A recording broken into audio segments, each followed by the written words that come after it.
Bismillahirrahmanirrahim. Assalamualaikum warahmatullahi wabarakatuh. Perkenalkan, kami dari kelompok Reda Printing dan pada kesempatan atau mungkin video kali ini, kami ingin mencoba untuk menjelaskan atau mungkin mempresentasikan proyek final kami untuk pemenuhan proyek final mata kuliah struktur data dengan judul Implementasi Linked List, Queue, Stack, dan Sorting dalam Sistem Manajemen Order Reda Printing.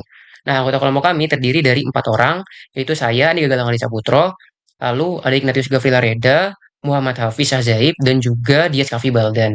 Namun, karena ada alasan tidak dapat dijelaskan dan juga tidak ada konfirmasi lebih lanjut mengenai kabar dari Kafi tidak ikut Kafi tidak ikut andil dalam video presentasi kali ini.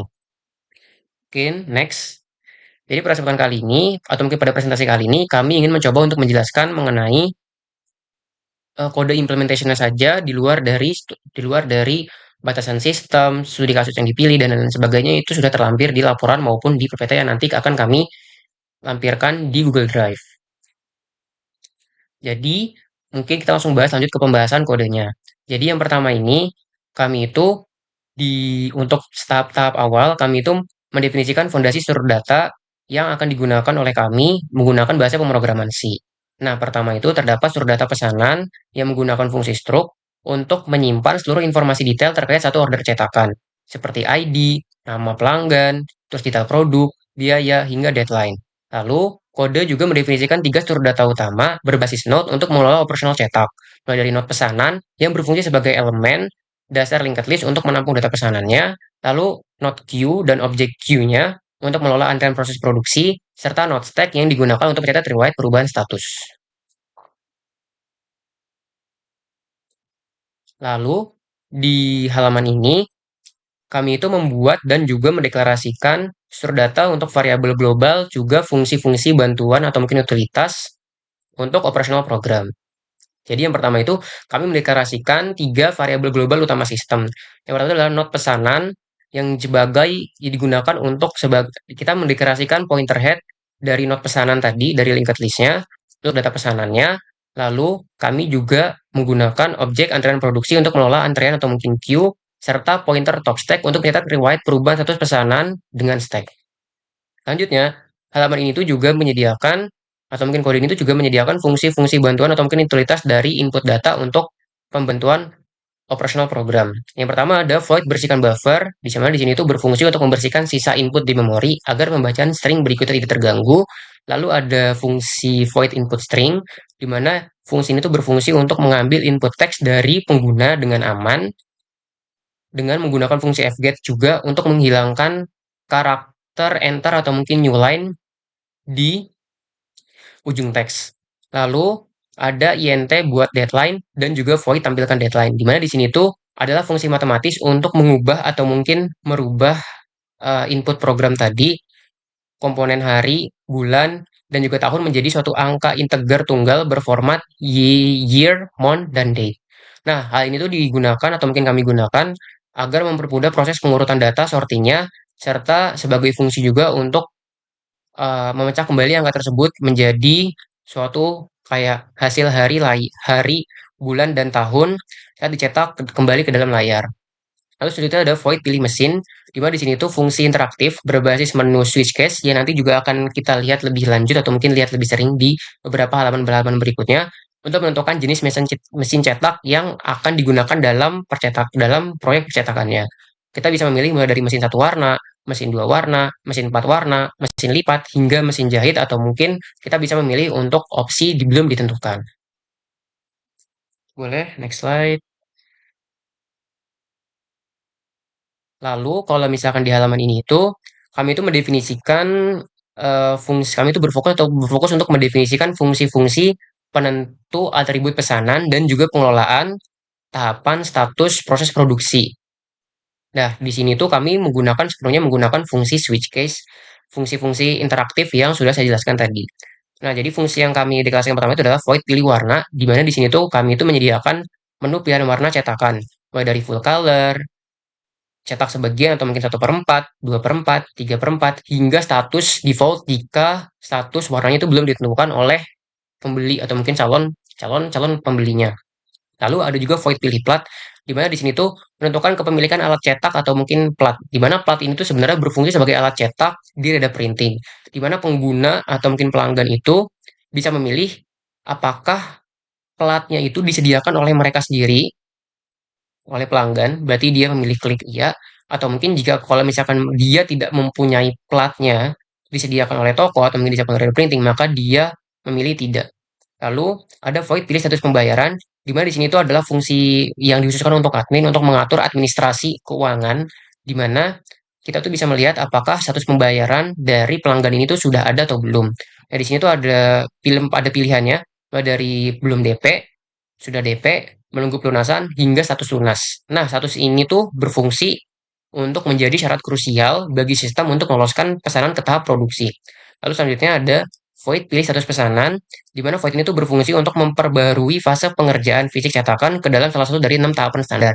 Yaitu yang pertama ada menunggu produksi, sedang diproduksi, finishing, revisi, final, atau selesai. Lalu selanjutnya, kami itu mendefinisikan fungsi pencarian dan juga untuk menampilkan pesanan. Jadi, kami itu mengimplementasikan fungsi untuk mengakses dan menampilkan informasi pesanan. Yang pertama adalah fungsi cari note pesanan, di mana ini adalah kami itu memanfaatkan metode penelusuran linear traversal pada linked list dari urutan paling depan atau head sampai ke note-note-nya untuk mencari ID pelanggan yang sesuai, untuk mencocokkan ID pesanan atau mungkin ID pesanan, maaf, bukan ID pelanggan, mencocokkan ID pesanan yang sesuai dengan apa yang dicari. Nah, jika ditemukan, fungsi akan mengembalikan alamat memori pointer dari note tersebut. Selain itu, terdapat fungsi juga void tampilkan satu pesanan yang bertugas untuk mencetak secara rapi informasi spesifik dari suatu pesanan tersebut yang sudah berhasil dicari tadi, yang sudah dipilih tadi, ke layar, mulai dari identitas pelanggannya hingga status biaya cetak. Moving on to code implementation, this slide shows how new orders are added into the system using linked list manipulation. On the left, we have the Tamba Pesanan manual function, which lets the user manually add a new order from scratch. Before inserting, it validates the order ID to make sure no duplicate ID exists in the system.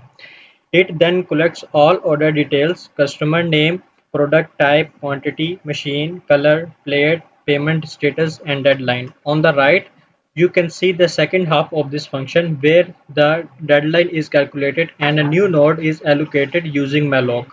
The program checks if the head is empty. If it is, the new node becomes the head. If not, it traverses to the last node and links the new node at the end. This is what we call the insert at tail technique.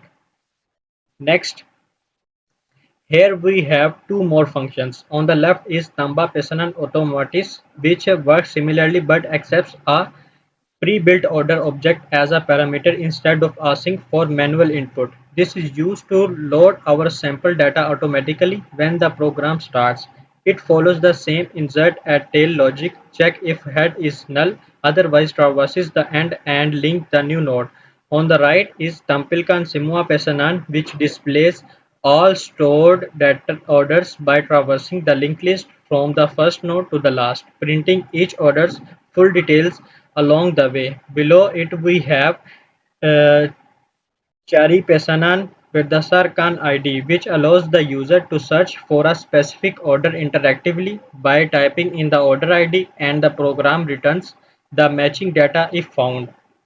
Next, this slide covers the stack implementation based on the last in first out principle, which powers our undo feature. On the left, push rewind status says the previous status of an order onto the top of the stack every time a status change happens. Right below, it updates status pesanan handles updating an order's production status after first validating that the order ID actually exists in the system or not.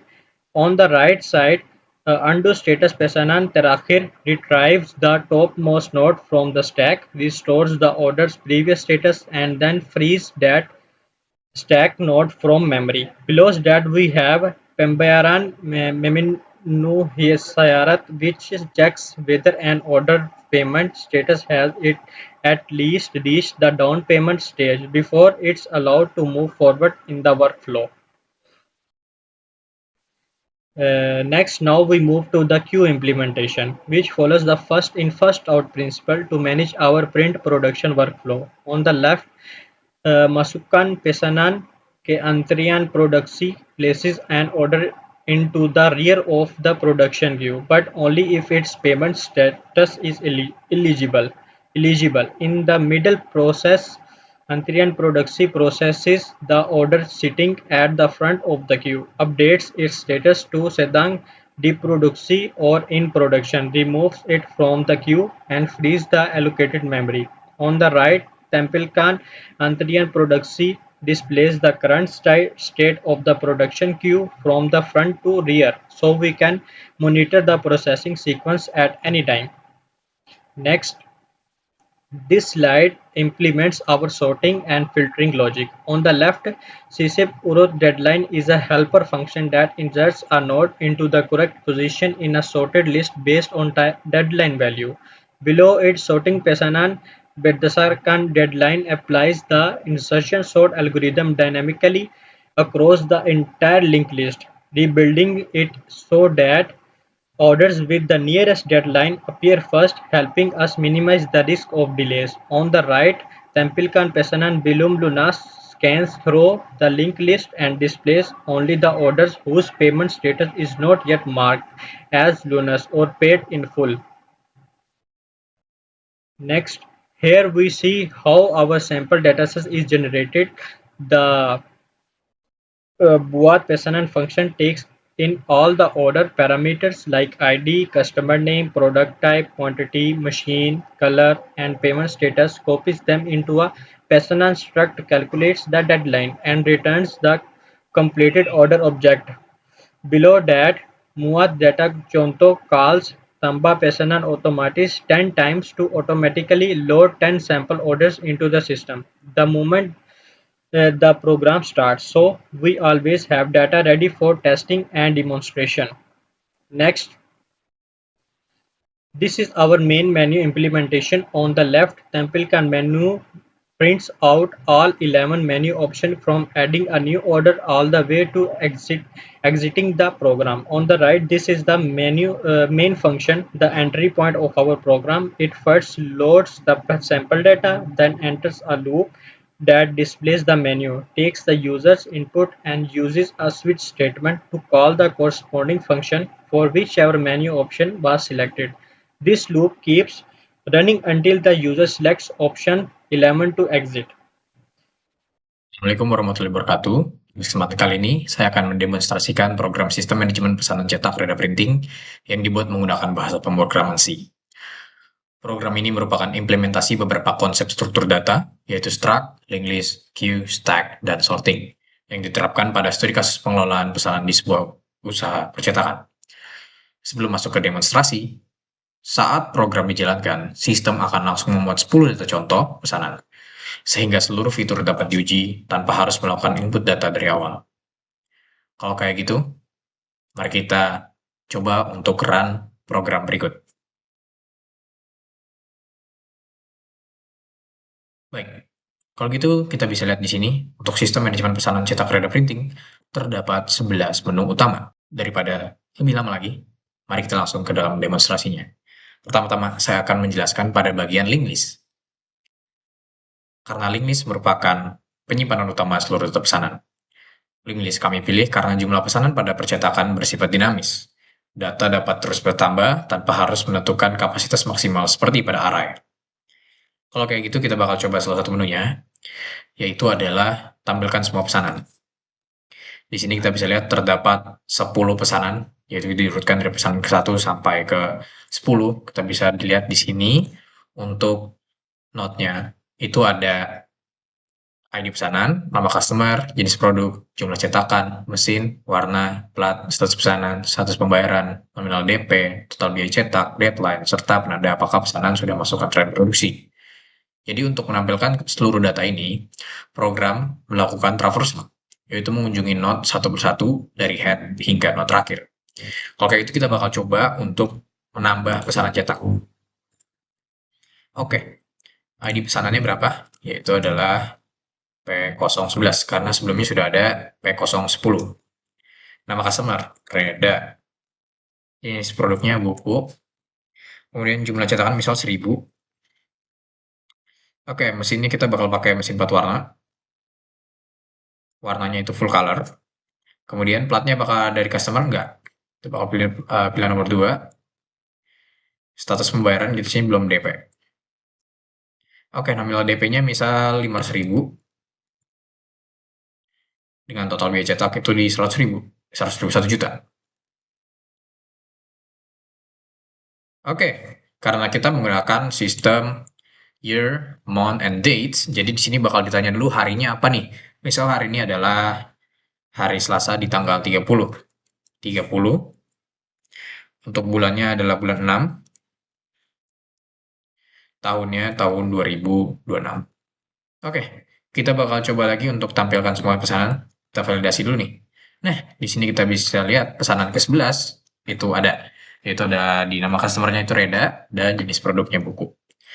Oke, kalau kayak gitu, kita bakal coba menu nomor 3, yaitu adalah cari pesanan berdasarkan ID. Kita masukkan misal P011. Baik, kalau seperti itu sudah tertampil di sini pesanan nomor P011 yang sudah kita input tadi.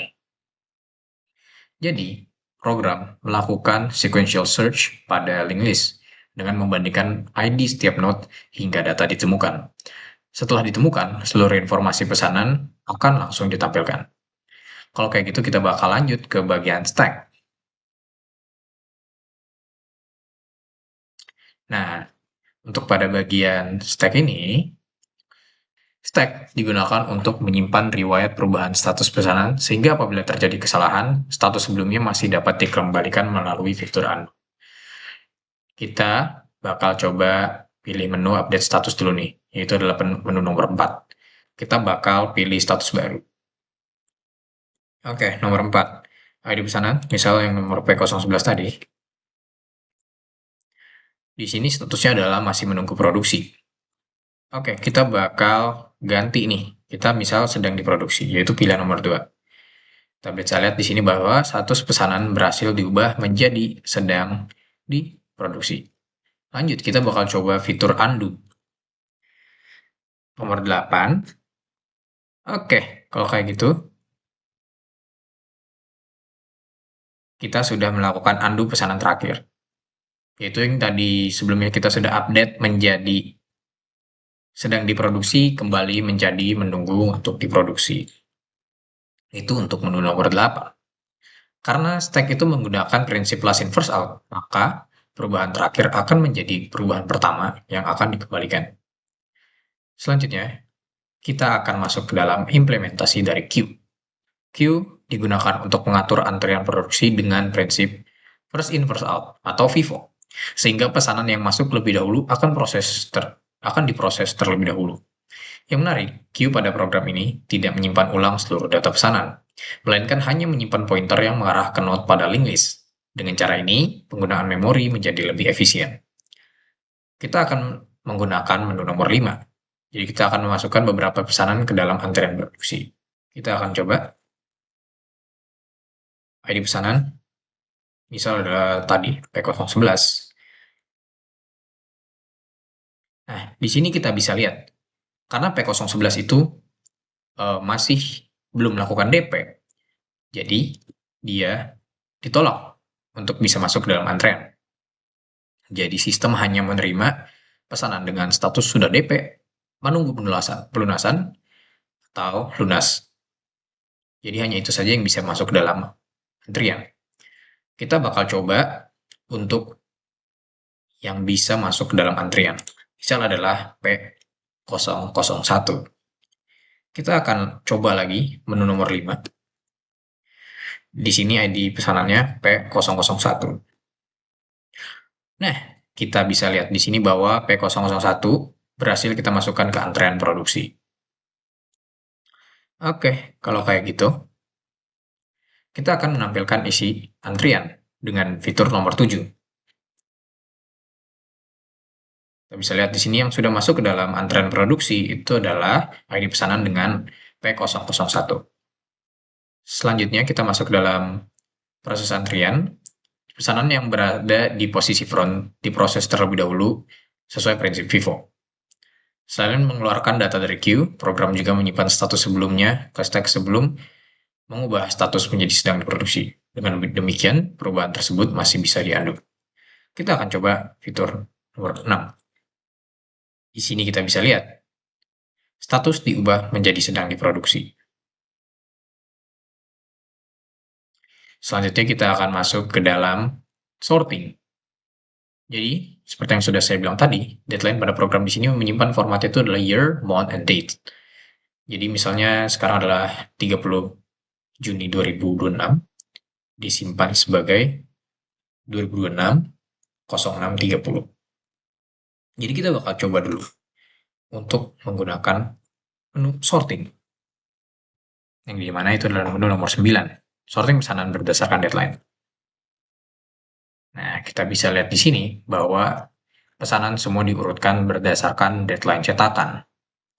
17.06.2026, 18.06.2026. Jadi, kita bisa menentukan mana sih yang deadline-nya tuh tercepat. Yang mana deadline yang paling dekat. Seperti itu. Selanjutnya, kita bakal pilih menu tampilkan pesanan belum lunas. Itu menu nomor 10.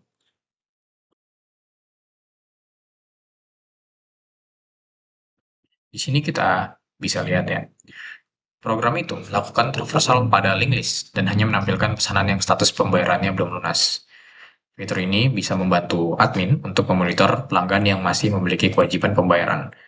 Kita bisa lihat di sini berapa banyak sih yang pesanannya belum lunas. Kita bisa lihat dari statusnya di sini bahwa pesanannya belum lunas, misal belum DP dan masih dalam proses DP, belum ada yang lunas.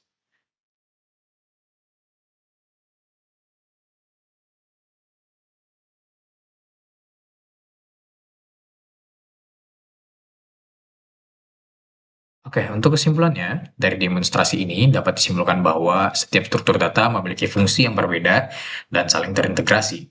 Struct kita gunakan untuk mengelompokkan seluruh data pesanan, link list digunakan sebagai penyimpanan utama karena data bersifat dinamis, queue digunakan untuk mengatur antrian produksi dengan prinsip FIFO, first in first out, stack kita gunakan untuk menyimpan riwayat perubahan status sehingga fitur undo dapat digunakan menggunakan prinsip LIFO. Sedangkan sorting digunakan untuk mengurutkan pesanan berdasarkan deadline, sehingga prioritas pengerjaan menjadi lebih jelas. Dengan demikian, program ini berhasil menerapkan konsep struktur data pada studi kasus nyata pengelolaan pesanan cetakan, sekaligus menunjukkan bagaimana setiap struktur data digunakan sesuai dengan fungsinya. Demikian demonstrasi program yang dapat saya sampaikan.